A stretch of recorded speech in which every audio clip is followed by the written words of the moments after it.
नमस्कार दोस्तों, बहुत बहुत स्वागत आप सभी का हमारे इस यूट्यूब चैनल विजिटेरिया में। और दोस्तों, आज के इस वीडियो में हम लोग बात करेंगे सरफेसी अधिनियम के अंतर्गत यदि बोरोवर को जब डीएम नोटिस मिलती है तो उस डीएम नोटिस को चैलेंज करने के लिए बोरोवर के पास क्या अधिकार होते हैं। क्या डीएम नोटिस फाइनल नोटिस होती है? क्या उस नोटिस के बाद बोरोवर के सारे अधिकार खत्म हो जाते हैं? किस प्रकार से बोरोवर डीएम नोटिस को चैलेंज कर सकता है हाई कोर्ट में, और किस प्रकार से डीएम नोटिस के बाद भी बोरोवर के अधिकार होते हैं। आज इन सभी बातों को हम इस वीडियो के माध्यम से जानेंगे, तो बने रहिएगा इस वीडियो में शुरू से लेकर अंत तक। ये वीडियो बहुत ही इन्फॉर्मेटिव होने वाली है, और यदि आप हमारे इस चैनल पर नए हैं तो आप हमारे इस चैनल विजिटेरिया को सब्सक्राइब जरूर कर लीजिएगा, साथ ही साथ बेल आइकन दबा के नोटिफिकेशन भी ऑन कर लीजिएगा, ताकि आपको कानून से संबंधित लेटेस्ट जानकारियाँ इस चैनल के माध्यम से रोज मिलती रहे। तो चलिए दोस्तों, जानते हैं।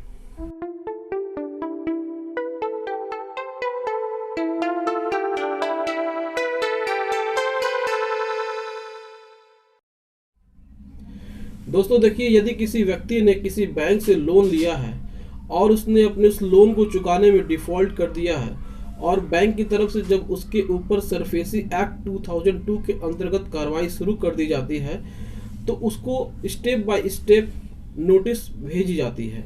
सबसे पहले उसको रिमाइंडर नोटिस भेजी जाती है, उसके बाद उसको सिंबॉलिक पोजीशन की नोटिस भेजी जाती है, उसके बाद उसके प्रॉपर्टी को नीलाम करने के लिए ऑक्शन की नोटिस पेपर में छपवाई जाती है, उसके बाद फिजिकल पोजीशन के लिए 13/4 की नोटिस भेजी जाती है, उसके बाद उसको डीएम नोटिस भेजी जाती है। कहने का तात्पर्य है कि डीएम की तरफ से एक नोटिस भेजी जाती है।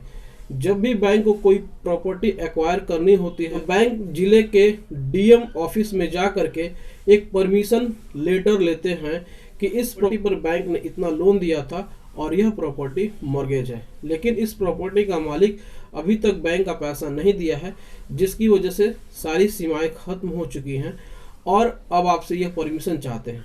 तो डीएम उस फाइल को देखते ही उस पर जांच बैठाते हैं और उसके बाद उस पर ऑर्डर फाइनल कर देते हैं। लेकिन यहाँ पर कर्जदारों के क्या अधिकार हैं, आज की इस वीडियो में हम लोग जानेंगे। तो देखिए, सबसे पहले बड़ी बात यह है कि जैसे ही डीएम की तरफ से वह नोटिस आपके घर पे आती है तो आप उस नोटिस को अच्छे से पढ़िए। उसमें देखिए कि डीएम की तरफ से उसमें क्या लिखा गया है, क्या उसमें फाइनल पोजीशन की बात लिखी गई है।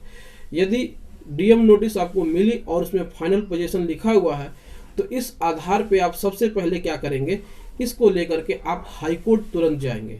आप सरफेसी अधिनियम की धारा 19 के अंतर्गत अपने अधिकारों का इस्तेमाल करते हुए आप हाई कोर्ट में सबसे पहले स्टे का ऑर्डर लेंगे। स्टे का ऑर्डर लेने से आपको यह फायदा होगा कि आपके घर की नीलामी सबसे पहले रुक जाएगी।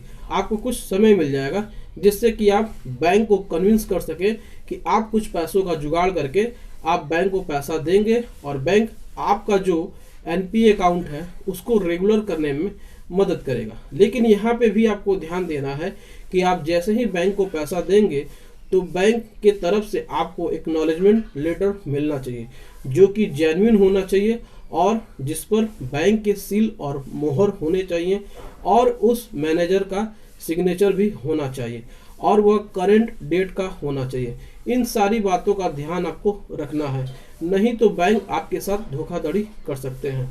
इस प्रकार से आप डीएम नोटिस को सबसे पहले आप स्टे ले सकते हैं।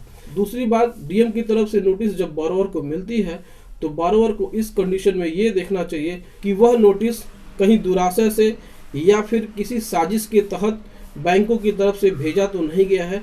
कभी कभी क्या होता है कि बैंक एक फर्जी लेटर बना करके बोरोवर को डराने के लिए वह नोटिस भेज देते हैं।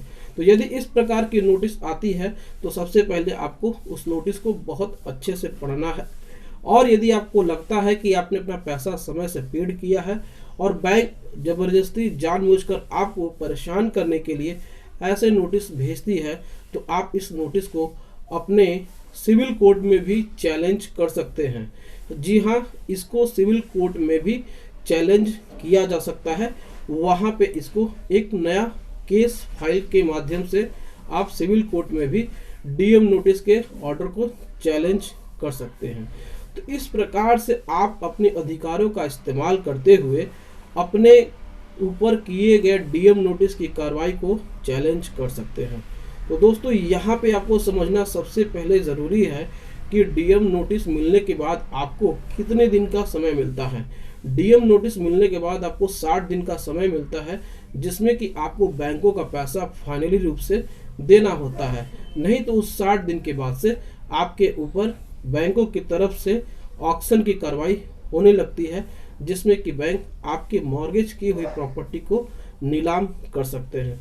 तो इस प्रकार से आप हाई कोर्ट जा सकते हैं और इस प्रकार से आप सिविल कोर्ट में भी जा सकते हैं। तो दोस्तों, यदि आपने भी किसी प्रकार से लोन लिया है और यदि आपको भी सरफेसी अधिनियम में किसी भी प्रकार से कोई दिक्कत है, तो आप स्क्रीन पे दिए हुए नंबर से संपर्क कर सकते हैं और घर बैठे ही अपनी सारी समस्याओं का समाधान व्हाट्सएप के माध्यम से पा सकते हैं। तो दोस्तों, यह वीडियो आपको कैसा लगा कमेंट सेक्शन में जा करके कमेंट करके बताइएगा। और यदि आपको यह वीडियो पसंद आया होगा तो इस वीडियो को लाइक करिएगा, शेयर करिएगा और हमारे इस चैनल विधिटेरिया को सब्सक्राइब करके अपना प्यार और अपना सपोर्ट जरूर प्रदान करिएगा। Thank you so much. जय हिंद।